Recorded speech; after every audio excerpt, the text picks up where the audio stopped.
Bueno, vamos a recibir con mucho gusto a Alfredo Zayat y a Nicolás Gandini al mismo tiempo.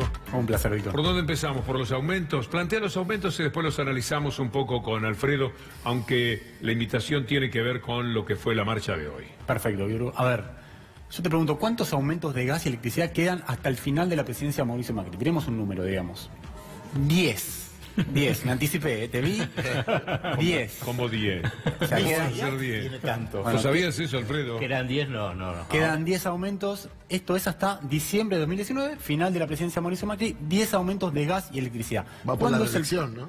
Bueno, a ver, eso es muy interesante pensarlo políticamente y después económicamente. ¿Por qué políticamente? Porque después de las elecciones, noviembre tenés el primer aumento de electricidad. Claro. Y el 1 de diciembre aumenta el gas.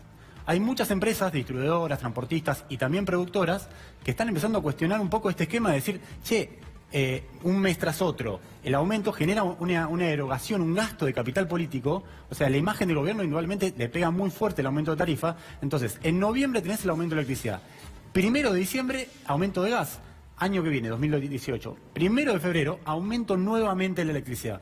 1 de abril, nuevamente el gas. Entonces, el nivel de capital político que le implica al gobierno aumentar esto es muy significativo. Ahí lo tenés en placas. Febrero, noviembre, electricidad, esto ya es 2018, 2019 y en abril, octubre, gas. A ver, ¿de cuánto va a ser el aumento? Esto lo chequeaba recién con gente del gobierno y también de las empresas eléctricas. En noviembre aumenta la electricidad cerca de un 20 y un 30% de las tarifas, digamos. Esto se desagrega en, por un lado, el aumento que le das a la distribuidora, Enore, Sur, o las que están en el interior del país, y por otro lado, a lo que el aumento que tiene el precio de la energía mayorista.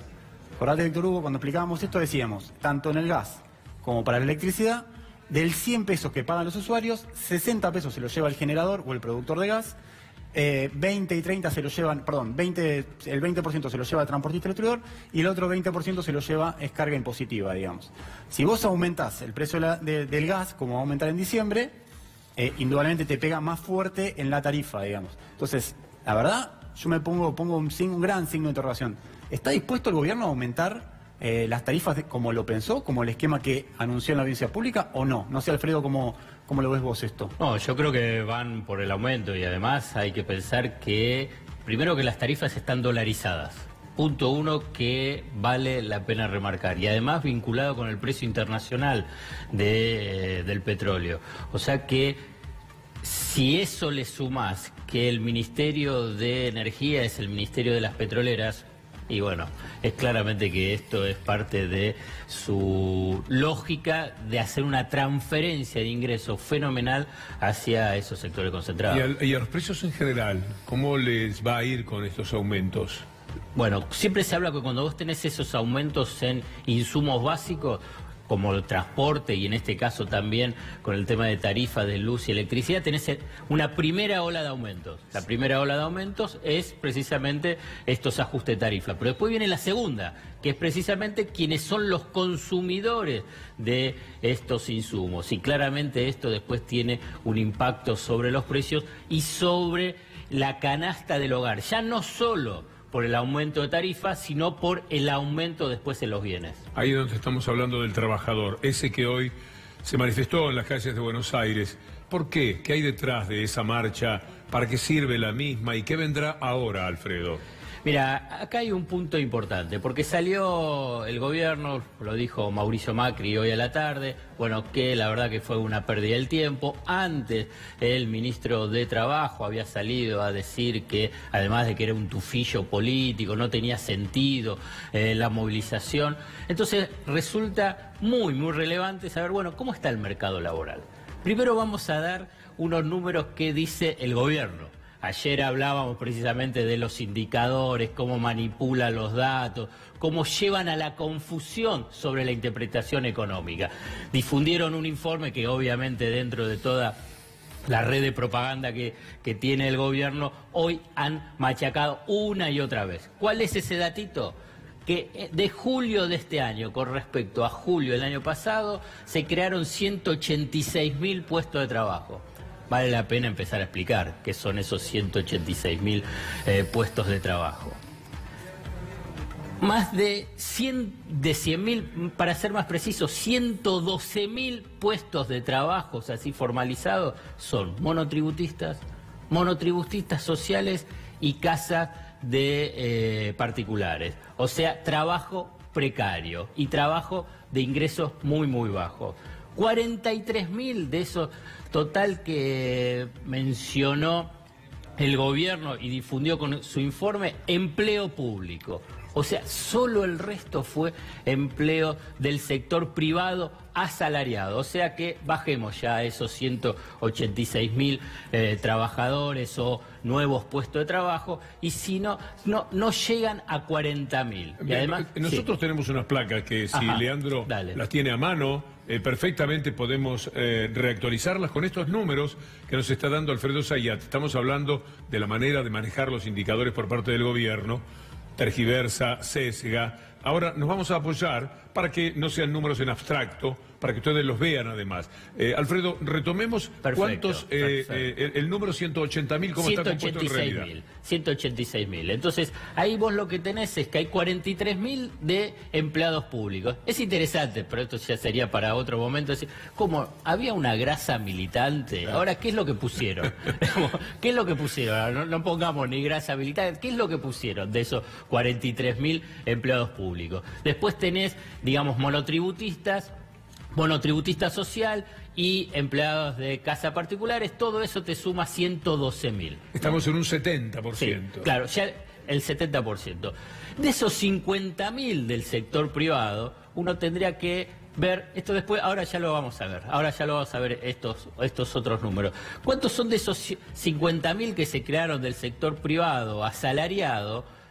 ¿En qué sectores económicos? Y el sector económico donde uno puede decir, bueno, es de calidad, de ingresos elevados, el dinámico, es el sector industrial. ¿El sector industrial creó o destruyó puestos de trabajo? La respuesta es obvia, destruyó puestos de trabajo. Y no pocos, ¿eh? No, lo tengo, 50.000. 57.000. 57.000 trabajadores del sector industrial. Digamos, claramente hay una crisis laboral, por eso fue la movilización. Esto es lo que quiero transmitir. Y por eso tanto monotributistas, es decir, eso lo plantean como una cosa fantástica y es un retroceso. Un monotributista es alguien que no tiene un trabajo seguro. Entonces, el mercado laboral, ¿por qué digo que es crisis? Está frágil, porque hay miedo de perder el trabajo, porque hay sectores económicos y comerciales donde la situación no está bien y por consiguiente hay riesgo de perder el trabajo.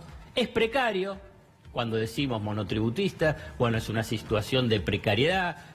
Después, es heterogéneo, hay sectores que sí crecen y por consiguiente tienen mayor dinamismo, y además hay una pérdida relativa del ingreso aquí de todos los trabajadores. Entonces te voy a dar un datito más vinculado con la pérdida de ingreso y por qué explicar el malestar que existe en las bases de los trabajadores y que los dirigentes tienen que tratar de canalizar, y que es esta movilización. El salario promedio perdió desde diciembre del 2015 a la fecha el 7% en términos reales. La pérdida en términos reales, uno dice 7 puntos, puede ser mucho, poco. Bueno, cuando lo medís en términos reales es una caída fenomenal. En pocos momentos en la historia económica argentina tuviste en un periodo tan corto una caída tan fuerte del salario. Por eso hay malestar. Y por eso está la movilización. Y movilización impulsada precisamente por las bases. Y por eso sorprende, no digamos la traición, que es una palabra tan dura, pero la desobediencia a esas bases de algunos sectores sindicales, Alfredo, que no se mostraron proclives a acompañar. Obvio. Por eso esta es la forma que tuvieron para canalizarlo. Dan vergüenza. Y además, tiro un último número que antes estaba en la placa que también queríamos mostrar. Digamos, los números marcan que hay un crecimiento de la desocupación. No es que se quedó en una situación estable. Donde vos tenés una desocupación del 9,2%, 1,8 millones de personas sin empleo. La subocupación 9,9%. 2 millones de personas sin empleo. Y esto es que creció solo durante el gobierno de Mauricio Macri. Bueno, nosotros habíamos sumado la fuerza laboral de 150.000 personas, trabajadores, que se sumaron y que están sin trabajo, que con los 45.000 asalariados menos que se tienen, suman 200.000 puestos de trabajo. Bueno, que estamos abajo. Bueno, solo en la industria se perdieron 58.000, Alfredo. Así es. Muchas gracias. No, por favor. Y después están los aumentos de lo que nos habló Nico. O sea, esto tiende a empeorar. Apaga la luz.